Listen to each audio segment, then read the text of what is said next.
Like we so used to like letting the ladies take care of stuff, you know. Because I was like, wow, this woman went in the middle of that gun and her kid. It's so different when you give birth. So I guess the men are missing it. Like you can give birth without your seed, so that baby should be valuable to you too. That's right.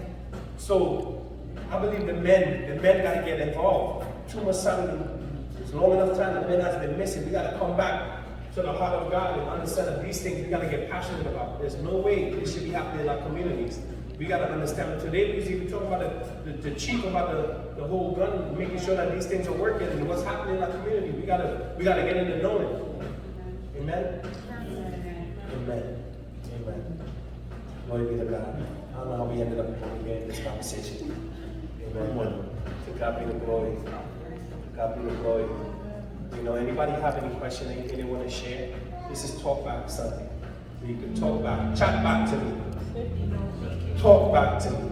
As you were preaching, there's two people that came to the door, and the young man said, he was like, I was telling my lady friend that maybe about 2 years ago, I came to that church, and there's power in that church. And I said, is the church still there? Because he said, I wasn't sure if the church was still there, but we were passing by. And he had to come over, and he said, y'all still there? I'm coming back to visit. So that, I heard the Lord say, that's an encouragement for us to keep praying.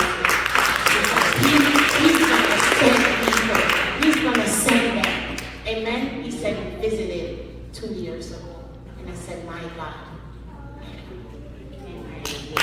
Glory be to God. Glory be to God.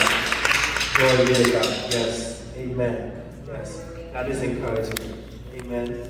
Amen. Because we're not here to joke around. We're here to make impact. Amen.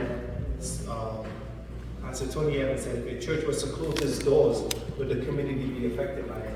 You know, that's something that all leaders should hold to heart. You know, am I impacting the community? Am I letting the community know that we're here? Amen. Go ahead, Sister Allison. I don't know if we were going to get to it, but I was in the book of Nehemiah as well. And something stood out to me about fear. And a lot of the time, you see the enemy try to use fear in some way or another. And Sanballat and Tobiah, their thing was they're going to tell the king, the same king, remember, who sent him, that he was plotting with the Jews to overthrow him and that he should come and meet with him so they could discuss it. And that, my God, what a lie, he's trying to trick him using fear. And I'm so happy that Nehemiah, the Spirit of the Lord was there with him.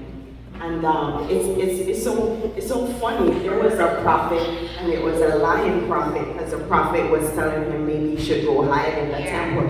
And Nehemiah was like, why should I forfeit my life either way? So, it's the fear tactic often, to me, that's what stood out, that the enemy tries to use. So, we should just continue praying against the spirit of fear, and that God, pours his wisdom on us, that we know, like Pastor Kyle always said, discernment, in every situation, let it go before you. So that's just my 2 cents. Glory be to God. That was more than 2 cents. Amen. I should feel like that. What I think is that I believe in the Second Amendment right to bear arms, like firearms, and I feel like everybody should protect ourselves and protect our children here. That's what I feel like. But I also believe in gun safety. If you know you're a wicked person, you should not own a gun at all. But I believe if you're a good person, especially the men, I think the men should be bear arms at all times, no matter where you are, to protect our family, our children, in our communities as well. So I believe in gun safety, gun education as well. And that is good. That is very good. But not all men. Not all men are here. Yeah. We really got to go through the classes, the course. Yeah. That's definitely important, because just because you're a man doesn't mean that you are a man. Yeah. No, I'm saying gun safety, gun education. Yeah. And I agree with that. Gun education is is a key. I think everybody should be educated before they own a firearm. Yes, I agree.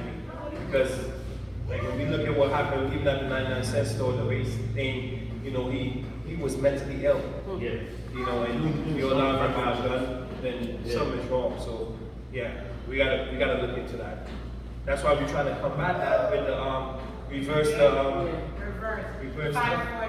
543. Yes, we're trying to reverse House Bill 543. Yeah, you know the bill that was passed for everybody to go buy a gun. So we've been trying to, we are going to reverse it because we got over 500 people to sign. So we're going to bring it back on the ballot and hopefully they'll vote to take it off. Honestly, I think that would not make a difference at all. Why? Personally.